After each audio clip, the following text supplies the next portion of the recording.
Mario Cimadevilla y Jaime Linares, gracias por venir. No, gracias por invitarme. Bueno, ¿qué está pasando a esta hora en el Senado?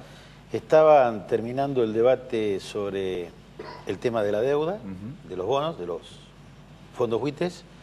Supongo que se debe estar por votar en un rato y luego viene el paquete de estas tres leyes de abastecimiento, del fuero para la defensa del consumidor y el observatorio de precios. En los dos casos van a votar, digo, por ambos, en contra del cambio de domicilio de pago para los bonos, o Sí, alguno va a sí, cobijar sí, la idea, sí. ¿no? No, los dos vamos a votar, los dos bloques vamos a estar O sea que ahí será un voto puro del oficialismo con algún aliado, no más que eso. Sí, es exactamente así. Aparte, digamos, creo que hay alguno que se puede abstener, pero en general, digamos, toda la oposición está en contra del proyecto, al menos no acompañando el proyecto, ¿no? Muchos dicen que no sería necesario ni siquiera una ley para hacer lo que están haciendo. Sí, eso te iba a decir, recién te escuchaba en la introducción del programa que las leyes no cambian la realidad. Bueno, esta es una ley que no va a cambiar absolutamente nada de la situación con la cual está Argentina hoy con los fondos buitres, con el juez Griesa, ¿verdad? Es decir, estamos frente a una sentencia, podemos discutir el monto, pero no podemos discutir la deuda, y además es una ley que va a agregar un problema a los que ya tiene. ¿Por qué decimos que va a agregar un problema a los que ya tiene? Porque esta ley, una de las cosas que hace en su artículo 2, es revocarle el poder que tenía el Banco de Nueva York para que pague a los acreedores que habían entrado en el canje. Es decir, le revocan el poder al Banco de Pago. Crean un fondo fiduciario en el Banco de la Nación para pagarle, pero es voluntad de los acreedores venir a cobrar acá, o si no le dicen que vayan a buscarse a alguien, un fondo fiduciario para que les haga los trámites del cobro. Es difícil encontrar a alguien, alguna entidad bancaria o a alguien que se anime a desoír una sentencia de la justicia americana, nos guste o no nos guste la sentencia, ¿verdad? A alguien que pueda ser señalado con el dedo como cómplice de un desacato. Yo creo que se le va a hacer difícil a los acreedores encontrar quien les haga de agente pagador. Y hoy por hoy no tienen, si en septiembre se vence un pago, el banco que encargado de pagar le han revocado el poder, yo no sé quién les va a pagar a los acreedores. Vuelvo a repetir, a los acreedores que arreglaron en los canjes. O sea, que usted cree que pueden llover más juicios, no solo de los holdouts, yo creo que van a entrar en default algunos de los fondos que arreglaron. Pueden complicar en un escenario muy difícil pronóstico, ¿no? No hay ninguna garantía de que esto pueda funcionar, este es el tema. Y en términos de efectos prácticos, ¿usted cree que puede tener efectos prácticos esto? Sí, yo creo que hay que dejar claro que esto tiene nada que ver con lo del fallo de Griesa, esto es para los que ya están. O sea, todavía no hablamos del tema de Griesa, que hay que ver cómo lo van a resolver. Bueno, hay una audiencia el próximo miércoles, digamos, sobre la cual bueno, hay pero digamos, hoy esto es para resolver que cobren los que ya tienen arreglado. Nosotros insistimos que desde que se inició el proceso de la deuda, hay una impericia, una mala gestión de esta deuda, por eso llegamos hasta acá. Aparte no se contempló el escenario que era previsible que Griesa podía salir mal. Entonces me parece que digamos, hay países que han refinanciado la deuda, Rusia o Uruguay, han tenido a lo mejor en algunos casos menor precio nominal de canje, pero no han tenido esta cláusula que pusimos nosotros acá en la época vinculada al PBI, y han entrado el 98% de la gente. La idea de la creación de una bicameral que aceptó el oficialismo finalmente hoy, incluir sobre tablas para indagar qué ha pasado con la deuda del 76 a esta parte, digamos. ¿Tiene sentido o no? ¿O debía haberse hecho antes de cualquier reestructuración o de cualquier canje? Seguramente, habría que haberlo hecho antes. Seguramente. El otro día en la comisión, creo que fue Miguel Pichetto el que dijo que tendríamos que haberlo hecho en el primer gobierno constitucional en el 83, pero también se analizaron las circunstancias políticas que se vivían en ese momento y no se hizo. No había plafón, digamos. No había plafón, no había posibilidades, digamos. Sí, yo personalmente creo que más allá de que hemos legitimado la deuda con la emisión de estos bonos, yo creo que esto no es óbice para que investiguemos realmente la legitimidad no de la deuda, ¿no? ¿Qué es lo que realmente debíamos y lo que no debíamos? Ahora, ¿tienen expectativas con que se aborde la problemática con la suficiente fuerza o, como decía Perón, si quieren demorar algo, creen en la comisión? Me parece que lo que nosotros tenemos que tener en cuenta es que necesitamos una política pública con la deuda, porque esto trasciende un gobierno. Va a ser varios gobiernos para adelante. Entonces, una comisión de esta permitiría seguir, aunque sea más allá del análisis para atrás y si podemos resolver algo, al menos seguir qué es lo que va pasando con todos estos canjes, todos estos bonos nuevos. ¿Qué pasó hace poco con el Club de París? No sabemos, hay 3.000 millones de dólares que se pagaron, que hay que pagar en 4 años. No, claro, porque el Ministerio de Economía reconocía una deuda de 6.300 millones, claro, pero finalmente se terminó pagando 9.300. Sí, y hay que pagarla en 5 años. Sin prórroga y sin quita de punitorio, es un hecho casi inédito. Bueno, y de eso no tenemos explicación, ¿no? ¿Vudú hoy finalmente fue un nuevo desafío del oficialismo, presidiendo la sesión? Sí, hoy presidió Vudú, comenzó presidiendo la sesión Vudú. Como habían anticipado las bancadas de la oposición, cada vez que presidiera Vudú la sesión le íbamos a hacer saber la inconveniencia de que él esté ahí arriba presidiendo, ¿no? Así que la primera parte de la sesión y fue para que las bancadas de la oposición manifestaran de todas maneras, Paulino, su desacuerdo. Hay que aclarar que en labor parlamentaria, que es cuando uno se junta para organizar la reunión, no estuvo Vudú y dijeron que arrancaba la sesión conduciendo Zamora. Y eso no se cumplió, o sea que el oficialismo invalidó un acuerdo que tenía con la oposición. Exacto. A diferencia de lo que ha ocurrido ya otras veces donde se pactó que Vudú no estuviese. Efectivamente. Por eso le digo, si fue un desafío o no, porque dicen que la presidenta es la que llamó para decir tiene que estar. Es posible.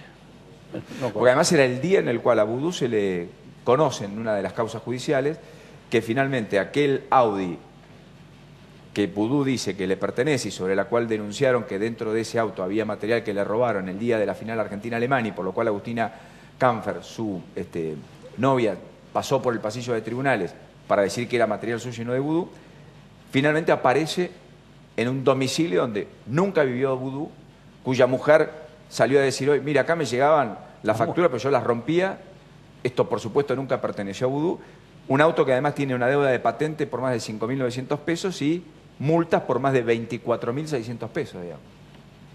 Es increíble. Desconocía esto. Esto es de hoy. Sí, claro. La verdad que... O sea, es el mismo Vudú que tiene todos los problemas que ya contamos, digamos. Exactamente, sí. La verdad que para nosotros es una incomodidad enorme tener que hacer esto cada vez que inicia una sesión. Y creo que para el oficialismo también, porque la verdad que son situaciones de tensión en el momento que teníamos que tener posibilidad de buscar acuerdos más que estar conflictuados por este tema. Sin duda. Hablé en Radio Continental con Juan Carlos Saco, un hombre encumbrado de la Unión Industrial Argentina. Entonces a Saco le pregunté finalmente si la ley de abastecimiento, si creía que podía tener efecto y al mismo tiempo si creía que algún otro candidato podía impulsarla, digamos. ¿Quieren escuchar la respuesta de Saco y nos metemos lleno en ese debate? Sí. Esto dijo el hombre de la Unión Industrial Argentina. No solamente da más, sino que nadie se animaría. Si quiere atraer inversiones, no son esas las condiciones. Es decir, cuando uno quiere proteger, no significa desproteger. A lo mejor el gobierno lo hizo con la mejor sana intención, pero nosotros no somos Estados Unidos, no somos Francia, no somos ningún país que pueda soportar una ley en estos momentos de estas condiciones. Somos los mismos empresarios que tuvimos en pleno crecimiento entre el 2013 y el 2008-2009. Entonces, si con los mismos que construimos el país desconfiamos de ellos, la verdad que no es sano, no es bueno. ¿Y? Pero había una antigüedad, Paulino, digo, pensar que el Estado es para adelante, tiene que ver con la reforma en la ley del 74, con otro mundo, con otro contexto, y darle la lapicera a un funcionario circunstancial para que pueda hacer un desastre con la economía, es imposible tratar. Sí estamos de acuerdo que hay que mejorar y contemplar esta reforma que va a haber en la ley de consumidor, el nuevo fuero, porque esa o sea, el fuero federal lo van a cobijar, lo van a votar. En general, y tenemos algunas disidencias con algunos artículos. Sí, con algunas disidencias menores, pero en general me parece que esa es la línea, porque esas son leyes que tienen que ver con esta época. Esto es una cosa... Esta ley es del 74, en la época de Helvar. Anteriores, digamos. Sí, pero esta última es la de Helvar, claro. La que terminamos con Rodrigazo. Sí, claro. De manera... Uno recuerda a Celestino Rodríguez, pero la verdad es que Celestino Rodríguez, aquel ministro de Economía, lo que vino a hacer es a sincerar un poco precios en la economía y disparó los tarifazos que finalmente ya todo el mundo conoce, después de una economía que estaba en una emergencia descomunal fruto de Helvar.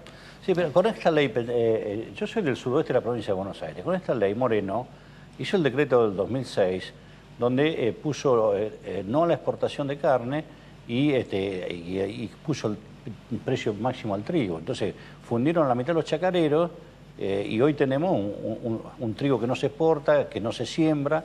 Bueno, estas condiciones de un funcionario con una lapicera, esta ley vuelve a contemplar esto, nosotros no lo vamos a avalar. La verdad es que el margen de discrecionalidad que le determina la ley al secretario de Comercio es impresionante. Efectivamente. Porque es todo según considere el funcionario.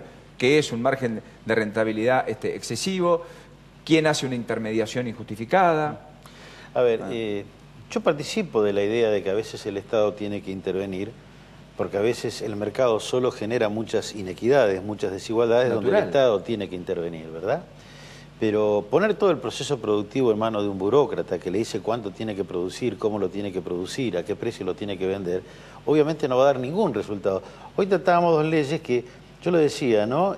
Si nos muestran el tratamiento de estas leyes, que tenemos un ministro de Economía que no sabe nada de lo que es el mercado, y tenemos un canciller que desconoce el mundo, porque lo que estamos haciendo, desconociendo fallos de la justicia de Estados Unidos, esta ley de abastecimiento, me llevan a sostener esto. Tenemos ministros que no conocen el área que tienen que regentear.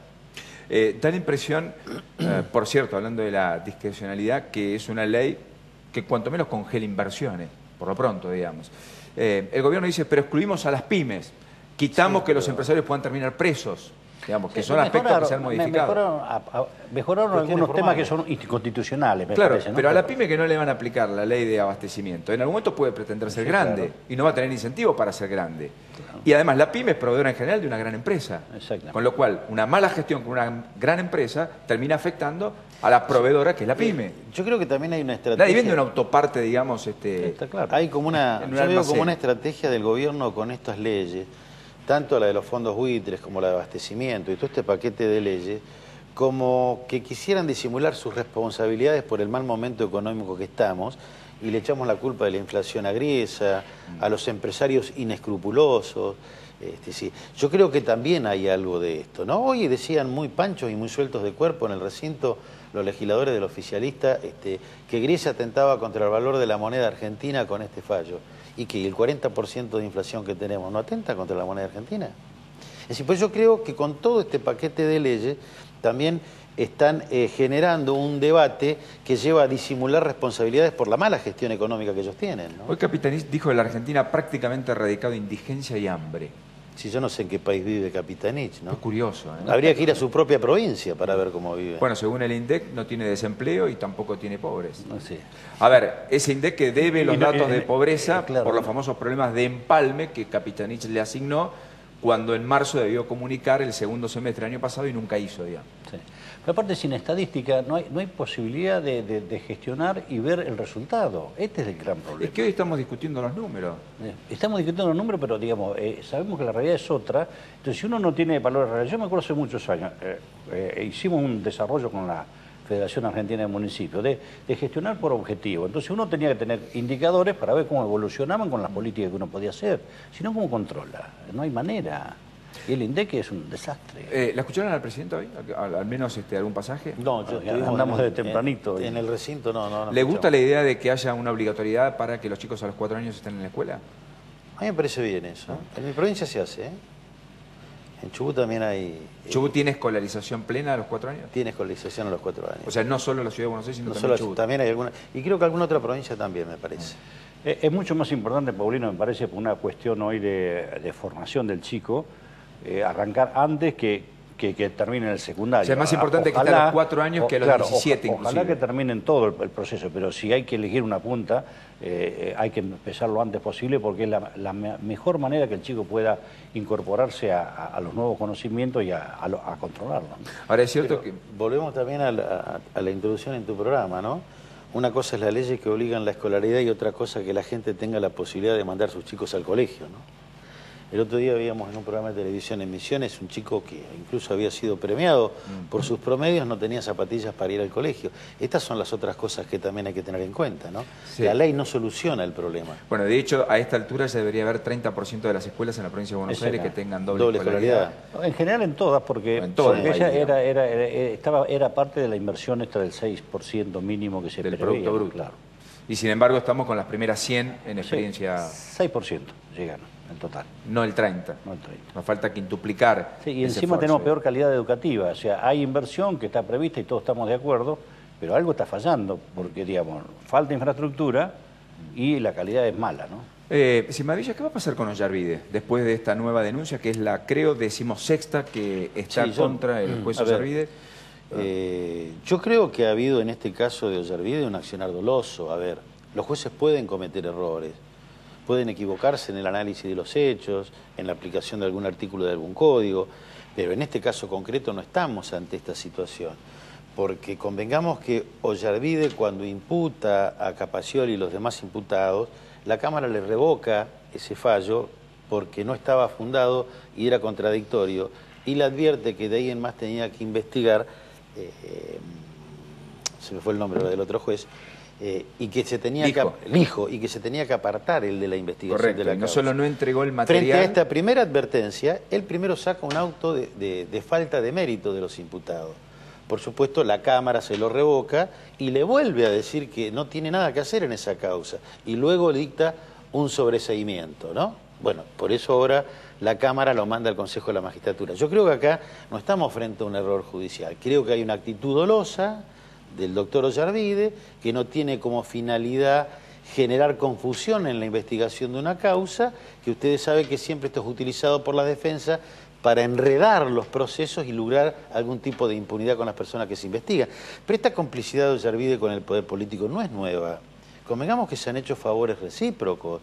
Ollarvide ha tenido en su poder causas que comprometían a hombres del poder, incluso al propio matrimonio presidencial, sí, claro, cuando se investigaba el enriquecimiento ilícito, ¿verdad? La famosa declaración jurada del 2009, que el Livni rechazó, bueno, el poder político, ¿cómo le devuelve los favores a Ollarvide? En el Consejo de la Magistratura, apañándolo. En una sola causa, que la tengo yo instruyendo el sumario, que es la del anillo, pudimos lograr que se lo cite a una indagatoria, digamos, ¿no? Que ahora estoy haciendo el dictamen con las conclusiones de ese sumario. Pero después en ninguno hemos podido ni siquiera aceptarlo a declarar. ¿Y usted cree que en este caso sí van a ir por Ollarvide? A ver, acá es la propia va a ser justicia. Difícil, digamos. Yo creo que sí, acá es la propia justicia la que ha pedido que se investigue. Porque además la sala, al unísono, decidió lo que decidió. Pero es que es una barbaridad lo que ha hecho, Paulino. Es decir, sí, no solo se puede objetar el fallo, el modo, el instrumental que utiliza, sino que además acá efectivamente falló sobre algo que no le correspondía. Y que 2 veces lo advirtieron de que no podía intervenir en la causa y igual siguió. Y estaban involucrados el ex titular de la Lotería Nacional, el ex gerente de ANSES y Capaccioli, que era el superintendente de Servicios de Salud, y al mismo tiempo el que recaudaba la plata de la campaña presidencial. Cristina Cobos y Vos, del 2007, cuyo peso de cada 3 pesos que recaudó provino justamente del sector salud, al cual Capaccioli debía fiscalizar y evidentemente la vista gorda hizo. Sí, y atrás de todo esto está el tema del narcotráfico, porque la causa que están procesados la gente del Cedronar tiene vínculos con el triple crimen de General Rodríguez, que es la efedrina, y la efedrina está vinculada Forza, con Vina y Ferrón, digamos. Exactamente, y hay llamado a la rosada. De manera que este es un tema mucho más complejo de una distracción o un error, ¿no? Correcto. También hay llamadas desde la Rosada a Ollarvide, en el caso de hace poco con Propines, ¿no? La financiera.